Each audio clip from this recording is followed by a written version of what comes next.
Welcome back to the Convo Couch, everybody. I'm here with Jen Perelman, who is running for Congress in the 23rd District. It's Debbie Wasserman Schultz's district. Jen, how are you feeling right now? I'm feeling good. We're in the shade. It's nice here. You're here. How nice is that? What a nice visit. I feel good. It's slow trickling. There's a slow trickle of voters. And how has the ground game been since coronavirus? Because I know coronavirus in California really ruined it for a lot of people. How was it for you? We lost about 6 weeks of canvas time where we were really just totally shut down. And then we just really amped up our social media game, phone bank, email. I mean, it's been good, but we've been canvassing again. We call it socially distant canvassing. And we do a lot of just more door hangers than knocking. And it's trickling, but it's not what it would be if we didn't have coronavirus. Has your opponent, Debbie Wasserman Schultz, actually ever addressed you directly or responded to any sort of requests for a debate? No, she pretends that we don't exist. She hasn't even acknowledged that she's having a race other than she's out putting signs and stealing our signs. But it's funny because she doesn't mention that she's having a race. No, she pretends we're not here. And just as a reminder to the viewers who don't know you, you are mostly in Broward County is your district, and that is obviously South Florida. It's also a part of Miami-Dade County, right? The northern part? Yeah, we go from, it's a very weird hook shape, very gerrymandered. So we come across Weston through Davie, Pembroke Pines, Hollywood, like that area. And then it comes down the coast through Aventura down to Surfside. So we go all the way down almost to Miami Beach.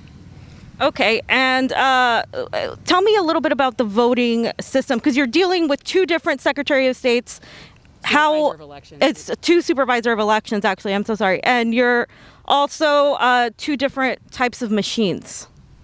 No. Or is it the same machines on Broward and Dade? Yeah, the machines are through the state. So that comes through Tallahassee. Tallahassee mandates. So all the SOEs have to use the same equipment. But yeah, we have to deal with two different offices. We were doing petition collecting with two different offices, and it's not easy. You shouldn't divide counties like this for a district. But yeah, we have to do twice as much in terms of everything doing compliance. And what Debbie Wasserman Schultz also attacked one of your volunteers. I know you weren't there, but can you tell me a little bit about how the volunteer is dealing with the situation?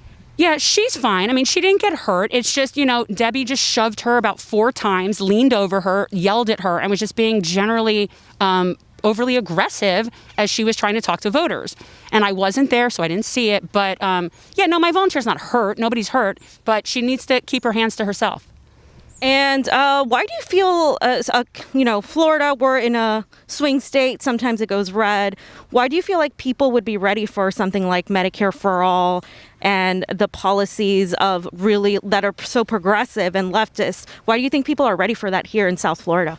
Because I think that when you stop labeling things and you just ask people, that 72% of people want Medicare for all, and that's across the board. So it's even the majority of Republicans want Medicare for all. It's just not presented to them that way. So it's actually not hard at all. Most people are ready, especially since COVID. Now, for our some of our viewers, last night we saw the DNC convention, and we saw that a lot of Republicans got to speak at the DNC convention. We saw that none of the platforms in the last DNC platform committee included Medicare for all or things that progressives wanted. Yet, we have Republicans speaking there. Joe Biden hasn't really reached out to progressive voters. How do you feel going into the Democratic Party knowing all of this? I'm expecting a lot of hate. I'm expecting to not be welcome with open arms. I'm expecting to just be a very loud voice on a soapbox and probably not get too far until there's more of us in there. But yeah, I welcome that. That's fine. They can't possibly be happy about people like me coming through. They just can't.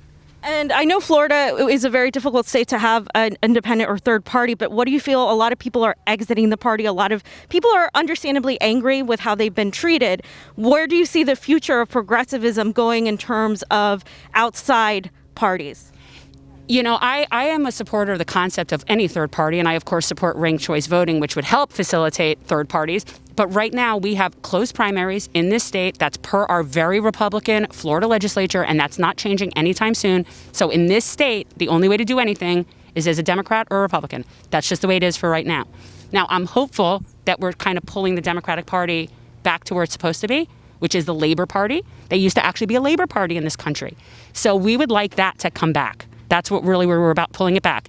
And as more of them, I hate to say it, the older people are no longer with us and more younger people are coming up, that's when we're going to see it happen. And last question. It's obviously coronavirus, it's COVID, it's a pandemic. People are also not employed, a lot of them. A lot of people are at the risk of losing their jobs. When you have spoken to voters, what do they tell you about the situation? It's dire.